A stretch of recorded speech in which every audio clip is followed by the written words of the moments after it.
Cinema நேயர்களுக்கு அன்பு வணக்கம். வெல்கம் டு எம்டி திரை. பிரம்மாண்ட பொருட்செலவில் தளபதி விஜய் நடிப்பில் உருவாகியுள்ள ஜனநாயகன் படத்தை திரையிலக்கான ரசிகர்கள் எல்லாருமே ஆவலுடன் காத்துட்டு இருக்காங்க. விஜயின் கடைசி படமான ஜனநாயகனுடைய ப்ரீ புக்கிங் தொடங்கி அமோகமாக வசூல் வேட்டை நடந்துட்டு வருது. இது வரைக்கும் பார்த்திங்கன்னா உலக அளவில் 50 கோடி வசூல் பண்ணியிருக்கிறதா தகவல் வெளியாக இருக்குது. ரிலீஸுக்கு முன்னே மாபெரும் வசூல் சாதனையை ப்ரீ புக்கிங்கில் படைத்தாலும் ஆச்சரியப்படுறதுக்கு இல்லை அப்படின்ற மாதிரி சொல்கிறாங்க. இந்த நிலையில் ஜனநாயகன் படத்தினுடைய முதல் விமர்சனம் வெளிவந்திருக்கு. படம் எப்படி இருக்குது அப்படிங்கிறத பார்க்கலாம் வாங்க. பெரிய எதிர்பார்ப்பை உண்டாயிருக்கும் ஜனநாயகன் திரைப்படத்தை அண்மையில் சில முக்கிய நபர்கள் பார்த்துருக்காங்க. பார்த்துட்டு படம் குறித்த தங்களுடைய விமர்சனத்தை தெரிவிச்சிருக்காங்க.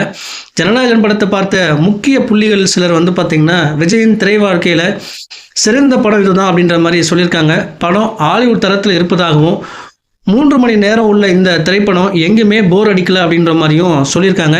அந்த அளவுக்கு ஜனநாயகன் படம் ரொம்ப விறுவிறுப்பாக இருக்கிறதா சொல்கிறாங்க.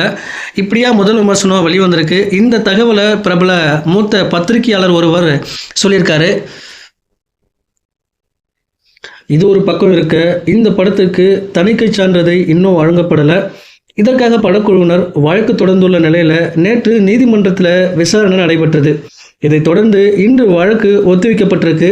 அனைத்து பிரச்சனைகளும் தீர்ந்து இன்று மாலைக்குள் தணிக்கை சான்றிதழ் வெளிவரும் அப்படின்ற மாதிரி எதிர்பார்க்கப்படுது. பொறுத்திருந்து பார்க்கலாம் என்ன நடக்குது அப்படிங்கிறத. இந்த படம் ஒரு மாபெரும் வசூல் சாதனை படைக்கும் அப்படின்ற மாதிரி எல்லாரும் எதிர்பார்த்துட்டு இருக்காங்க. அது எல்லா சாதனைகளையும் படைக்கும் அப்படின்னு சொல்லி நாமும் வாழ்த்தலாம். வருகிற நாட்களில் இந்த படத்தினுடைய அப்டேட்டை நம்ம பார்க்கலாம்.